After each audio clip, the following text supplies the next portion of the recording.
आज की स्टोरी उस टाइप की जहां रोड धीरे धीरे शांत हो जाती है और तुम सोचने लगते हो कि शायद तुम अपना टर्न मिस कर चुके हो या फिर कोई चीज इंश्योर कर रही है कि तुम्हें वो टर्न मिले ही ना। हम किसी हॉन्टेड हाउस की बात नहीं कर रहे, हम बात कर रहे हैं एक हाईवे की, ऐसी जगह जहां से तुम्हें गुजरना ही पड़ता है, चाहे तुम चाहो या ना चाहो।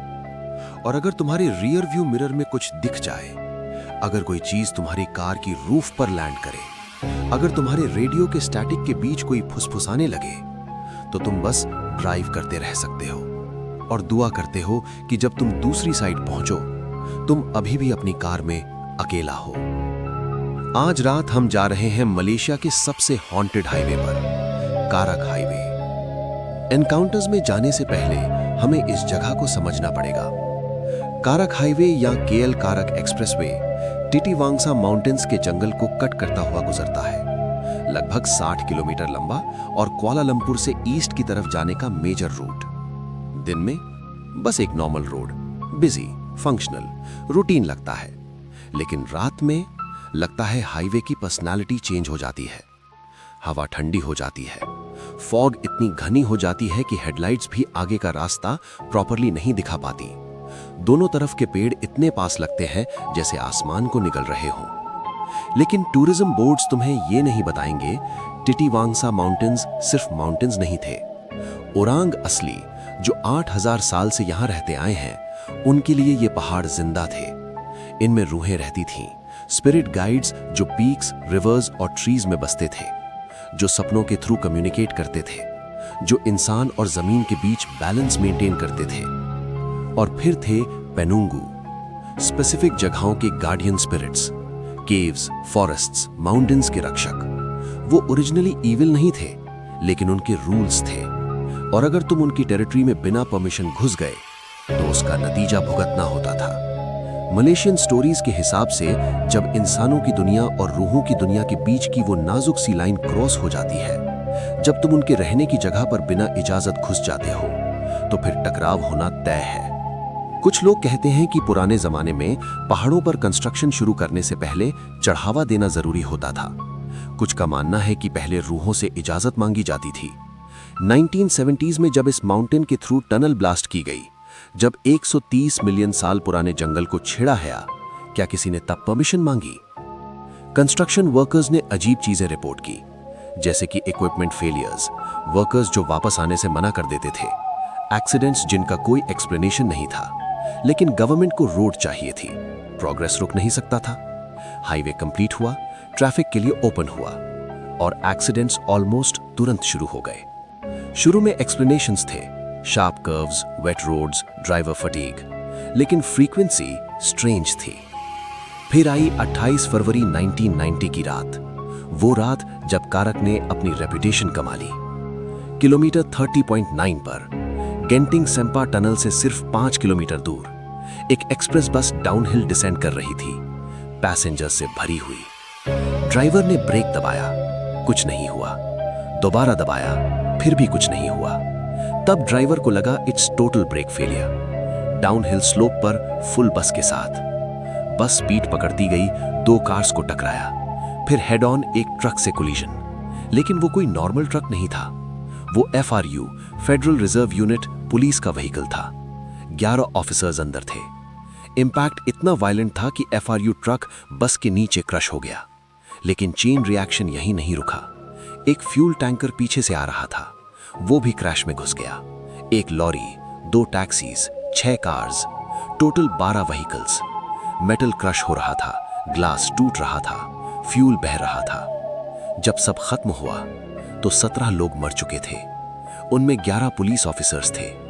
5 घंटे तक हाईवे जैम रहा, ना कोई आगे जा सका ना कोई पीछे। ये 1970 के बाद मलेशिया का सबसे वर्स्ट रोड डिजास्टर्स था।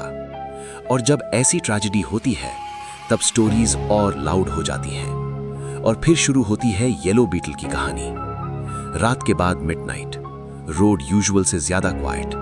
तुम ड्राइव कर रहे हो, बस निकलना चाहते हो, तब तुम देखते हो एक ब्राइट येलो वॉक्सवैगन बीटल, थोड़ा स्लो, बस इतना स्लो कि तुम्हें इरिटेट करे। तुम ओवरटेक करते हो, साइड ग्लांस मारते हो ड्राइवर को देखने के लिए, और जब तुम आगे निकल जाते हो वो फिर तुम्हारे आगे होती है। सेम लेन, सेम स्पीड। लोग इसे इन्फिनिट लूप कहते हैं। तुम स्पीड बढ़ाओ वो वहां पर है, तुम स्लो करो वो मैच करे। कुछ लोग कहते हैं वो कार तुम्हें हाईवे के डार्कर साइड की तरफ लीड करती है। लोकल्स वार्न करते हैं उसे ओवरटेक मत करो, क्योंकि जब तुम उसके अंदर झांकते हो या तो ड्राइवर सीट खाली होती है या फिर कोई होता है लेकिन वो इंसान जैसा नहीं लगता। फिर आता है shadow rider. Black helmet, black jacket, black bike. वो तुम्हारी कार के बिल्कुल साइड में राइड करता है। तुम 100, 110, 120 किलोमीटर जाओ, वो एफर्टलेसली मैच करता है। एक ड्राइवर ने कहा जब उसने वाइजर के थ्रू देखा, हेलमेट के अंदर कुछ भी नहीं था, ना फेस ना हेड, बस डार्कनेस। और वो हमेशा वैनिश होता है किलोमीटर मार्कर 37 पर। वही जगह जहां 2003 में एक मोटरसाइकिलिस्ट ट्रक से हिट होकर मरा था, वहां अभी भी एक छोटा श्राइन है। और अब सबसे डेंजरस एंटिटी, पोंतियानाक।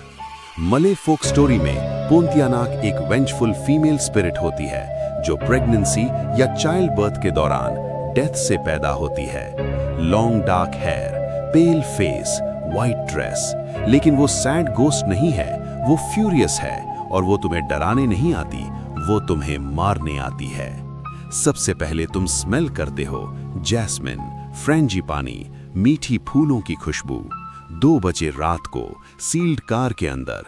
मलेशिया में लोग जानते हैं ये फ्लावर्स डेथ से लिंक्ड होते हैं। फिर हेडलाइट्स के एज पर तुम एक वाइट फिगर देखते हो।